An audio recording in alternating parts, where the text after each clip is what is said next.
Sabi ni ate, scam daw. Actually, makarelate ako sa kanya kasi dati hindi rin ako naniniwala hanggang sa nagkaresulta ako last month.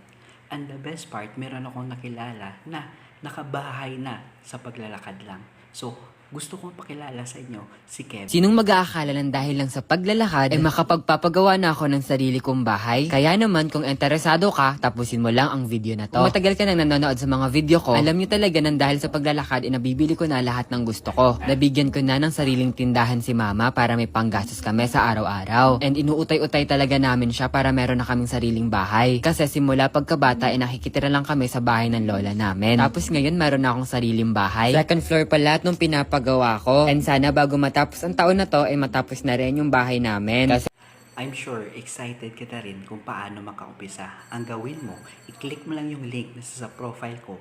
Once na-click mo yon, mag-register ka lang